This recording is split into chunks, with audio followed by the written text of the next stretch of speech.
Assalamualaikum warahmatullahi wabarakatuh.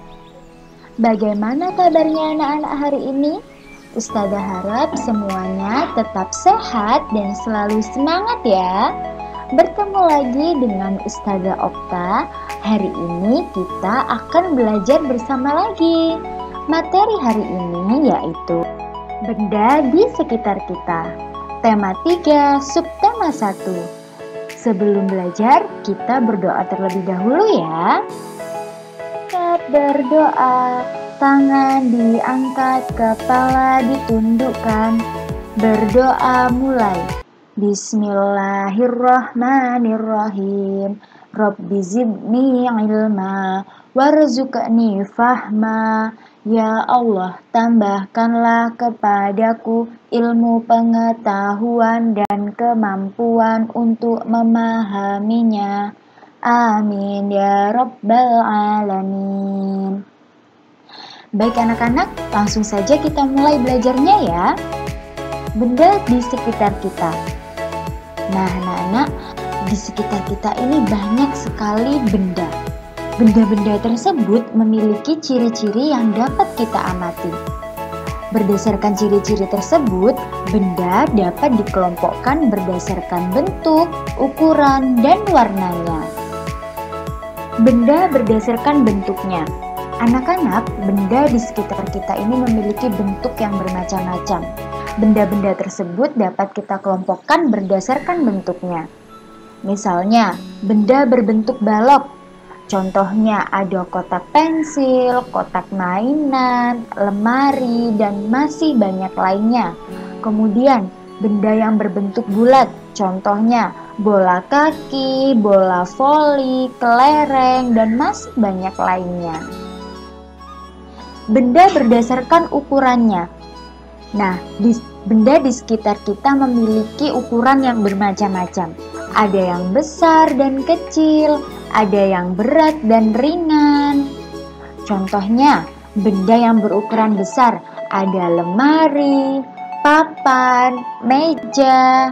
Sedangkan benda yang berukuran kecil contohnya pensil, buku, penghapus, dan masih banyak lainnya.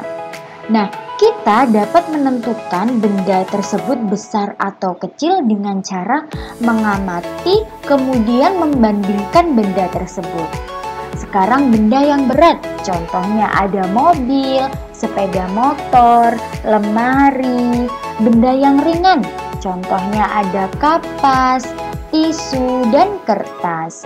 Kita juga dapat menentukan berat dan ringan suatu benda dengan cara menimbang benda tersebut. Bisa menggunakan timbangan misalnya. Benda berdasarkan warnanya.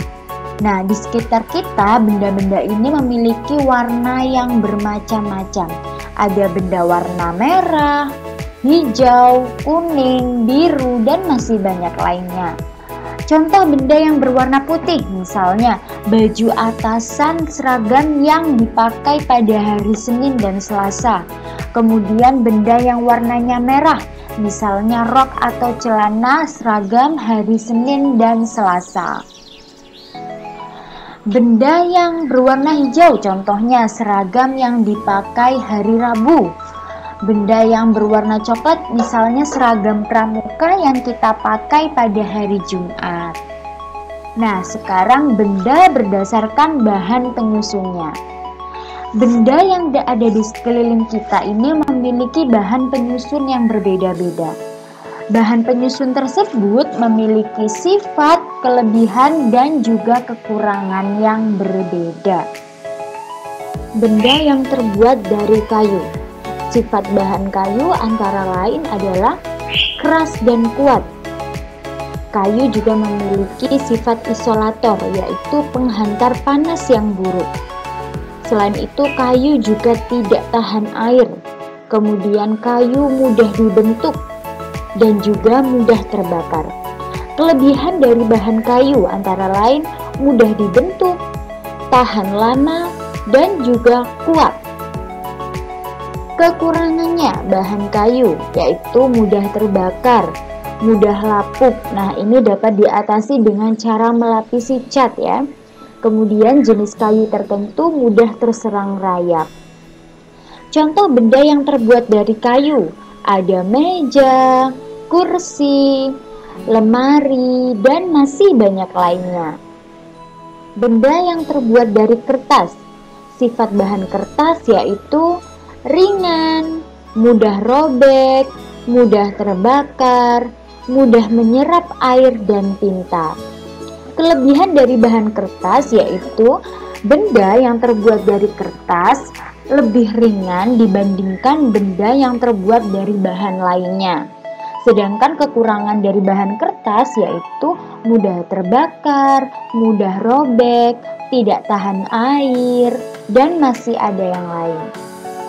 Kemudian contoh benda yang terbuat dari kertas, ada buku, majalah, koran, dan masih banyak lain. Jenis-jenis kertas, ada jenis kertas karton, kertas HVS, kertas koran, dan masih banyak lain. Kemudian proses pembuatan kertas. Jadi anak-anak, kertas itu terbuat dari kayu. Nah, potongan-potongan kayu yang sudah dipanaskan itu akan menjadi bubur, disebut pulp. Pulp akan diolah menjadi lembaran-lembaran kertas melalui proses di pabrik pembuatan kertas.